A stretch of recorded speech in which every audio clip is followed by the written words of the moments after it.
Breaking the News with the Chris and Andre Show.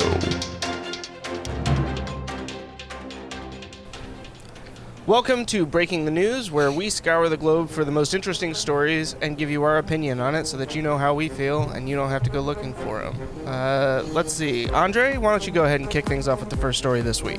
All right. The headline of this story is cash stuffing, what it is and why it's popular with Gen Z. Well, like everything else that Gen Z does, it's just a rehashing of something that's been around for a long time. If you've ever heard of envelope budgeting or the more modern version, like a tool like you need a budget, you put money in an envelope. Once you run out of money in the envelope, you're done spending. If you want to add more money to groceries, you have to take it from somewhere else. It's not new, guys. Doesn't deserve a headline. I'm not trying to crap on Gen Z, but I will just be honest in saying, like, I think that journalists are stretching for things to talk about. Yeah, I was pretty disappointed. Like, I read the headline and I was like, ooh, cash stuffing. That sounds like a new sexy trend. And then I read what it was and I was like, wait, this isn't... I thought it was like stuffing cash into your mattress, you know, like they used to do back in the day at least. Like, no, this is literally just like a very simple budgeting tool. So yeah, overall, kind of boring. Maybe it didn't deserve to be the first story that we talked about today. But I think really the point is, like, Gen Z, you need to come up with your own shtick. Like, stop just stealing stuff from the previous generations. Come up with your own stuff. Can we blame them for this, or should we blame the journalists for trying to make Gen Z a target? Can't we blame both? Sure.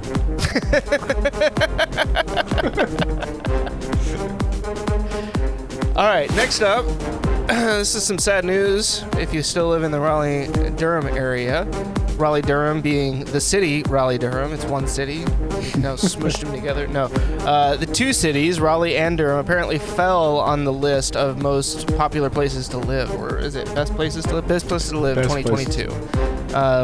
Raleigh that's not a new thing for them. They've earned that quite a bit. Yes, they have, but now they're tumbling down just a touch. I'm sure it'll go back up once Apple moves in full time, and everybody will want to live in Raleigh again.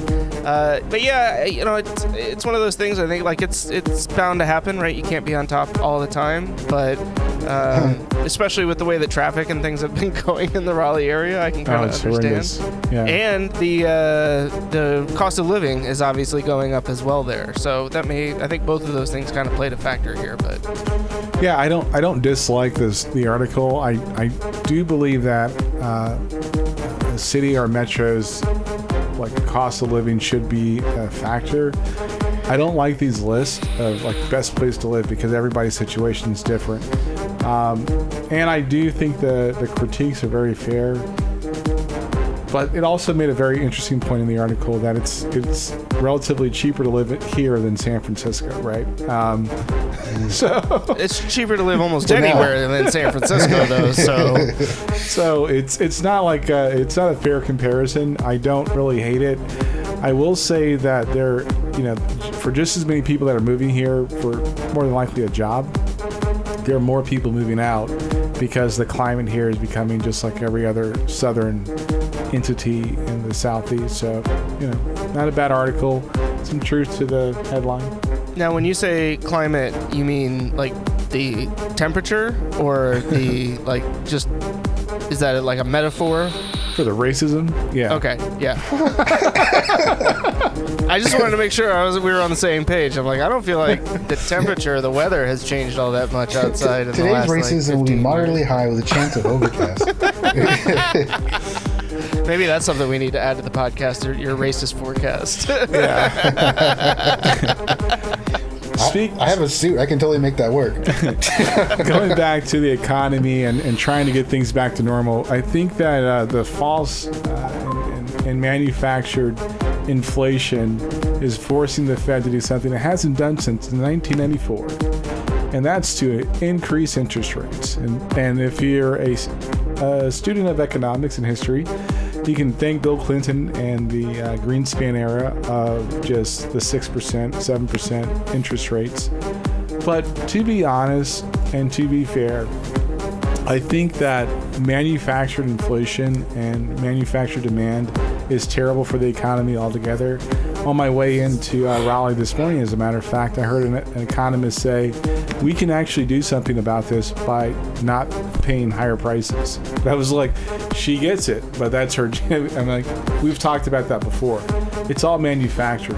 The more you continue to hoard and buy things that you don't need, the quicker and more justified companies feel in raising the prices. I mean, you remember it was 2 years ago with toilet paper, right? I mean, like, everybody freaked out about, like, the potential that toilet paper was going to be hard to come by. And what happened? Toilet paper became really hard to come by. Like, that was a manufactured shortage, essentially. And now we're seeing the price go up. And now we've seen the prices go up. And, I mean, we did the same thing with lumber and building materials and all of these other things over the last couple of years. And so, I think ultimately, like, it's time that the Fed stop keeping the interest rate just, like, abysmally low. And I mean, I say abysmally, like, it's great, except that it has this outcome. So ultimately, like, yeah, it is kind of abysmal. It's just always interesting to me that, you know, we've talked about it on this podcast before, like, people tout, you know, the benefits of capitalism and free market and all this stuff, and it's like, we don't actually exist in a truly free market. Like, we have regulations, we have, you know, federal interest rates, things that are designed to kind of control and provide some level of safeguards on the economy overall, or just, you know, the market. And so this is obviously just one of those things where it's about time that this happened, and in the long run, it's going to actually be a benefit for all of us, as opposed to this panic. But it's also at the same time kind of creating more panic in this moment, because people are like, oh my God, interest rates are going up. I got to run out and buy stuff while interest rates are low. I got to refinance my house while before they go up even further. And so stop it, people. Stop it. Stop it. This next one's a hyper-local story for me and a little bit for Joe. Joe, is Southport in New Hanover County? No, okay, so it's just for me then. I can see it from where I live. Yeah, you could spit on it. Right across the water, yeah. But no, we're safe from New Hanover County. Lucky you. For those of you who've been living under a rock for the last couple of months, I guess, or at least the last month, we had a primary election here recently. And one of the biggest things that was going on was a vying for, county commission. And there were signs all over the place. I talked about this guy, Tom Toby. I'm Toby! What you gonna say now? I'm sorry? Toby! Toby! Okay. Toby! Okay. Toby! Okay. Toby! Okay! Who was running for county commissioner, who was using both red and blue versions of his signs, I think, to try and, like, communicate. To really confuse people. Yeah, you don't know which side to vote for. That was really popular this time around, I noticed. Like, lots of red and blue signs, like different versions of the same sign, essentially.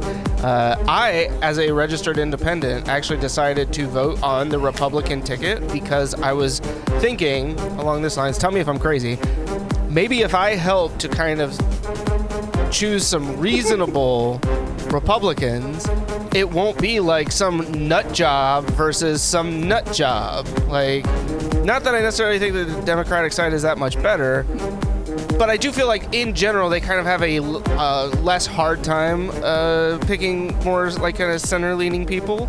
So I don't know. Ultimately, I don't think that it really worked. The U.S.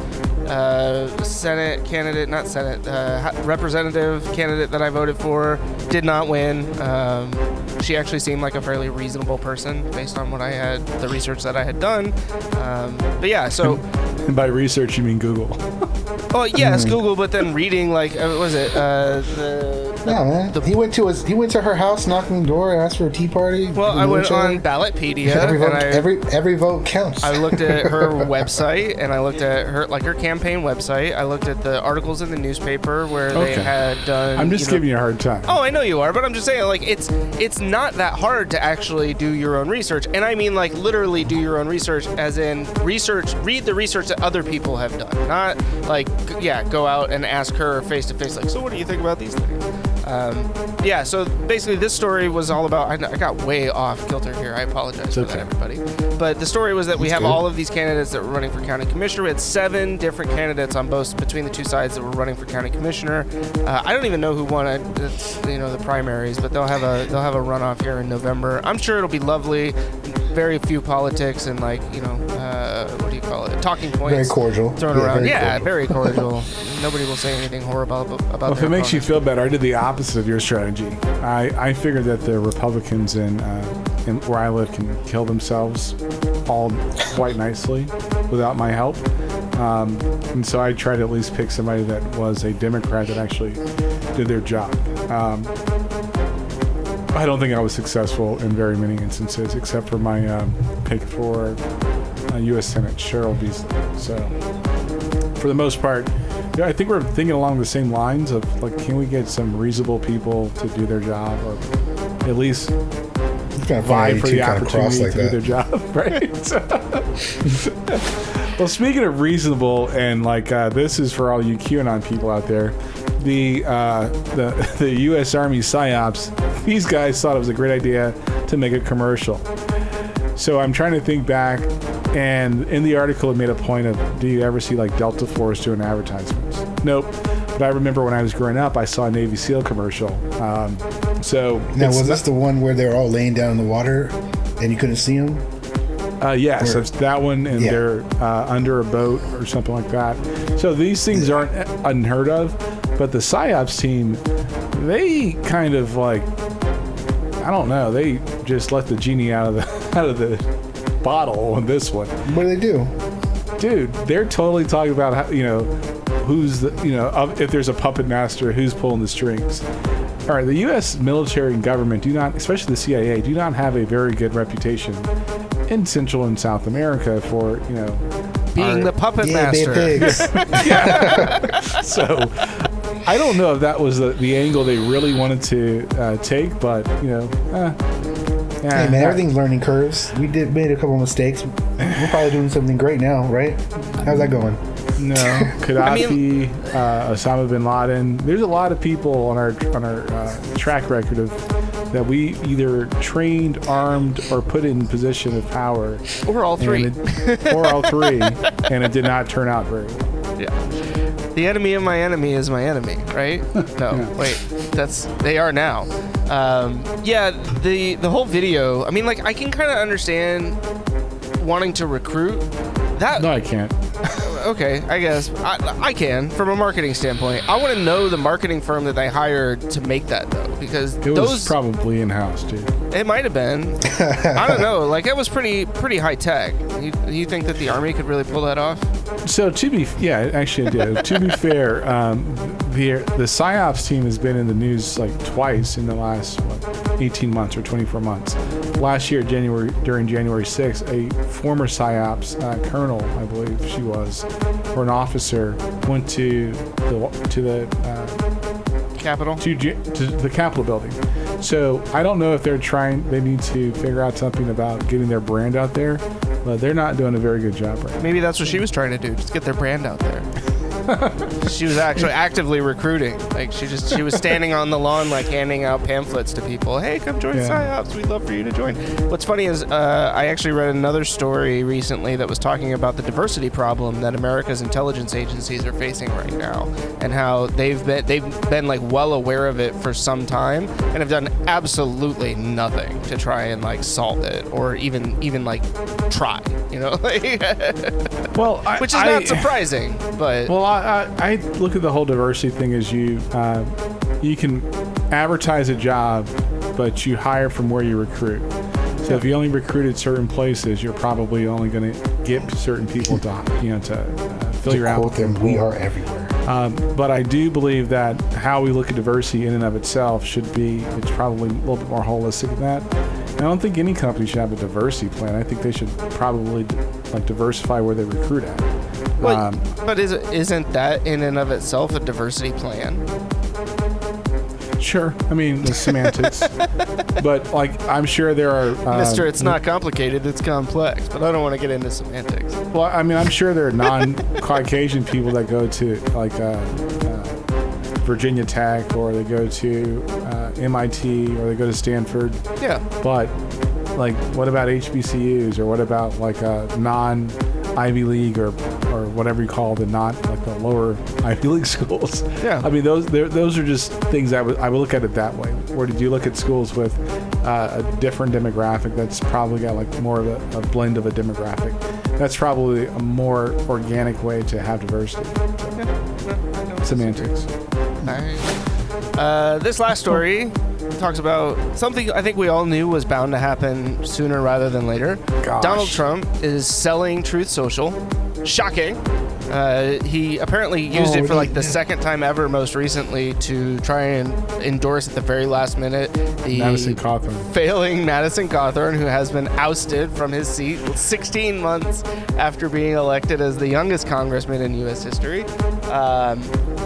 Yeah, so apparently the company that is buying it is warning all of their investors, all right, we're buying True Social, but just remember, everything else this man touches has failed. Which I think is pretty great. Just in the fact that I guess on the one hand, I'm very confused. Like, why are you buying it if everything he touches has turned to shit before? But on the other hand, maybe their theory is like, we buy low and then we'll sell high. Or maybe they are high and that's why they're buying it. I think all things can be true at the same time. I know there was a 24% stock jump when they were announcing plans to sell, but I really don't care. Like, if he gets paid out of this deal, that means they're just more gullible people.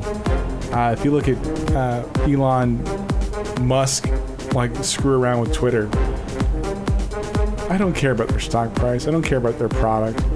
Like, we give these people way too much oxygen in the room, and I think that if they buy Truth Social, I hope they lose a lot of money. Whoever they probably are. will. I mean, what are they gonna do? I hope they do. I hope they lose money, and I hope that we can. I hope we get rid of the SEC because they're like one of the most useless government agencies on the planet.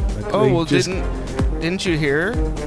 Like, that's basically all the government agencies are essentially being neutered at this point. There was another story recently where a judgment, I'm trying to remember exactly what it was. I think it was in the 5th appeals court, 5th district or something like that, where it basically said that the SEC didn't have the authority to impose sanctions on somebody for something. I'll have to find this and send it to you. Yeah, that'd be great.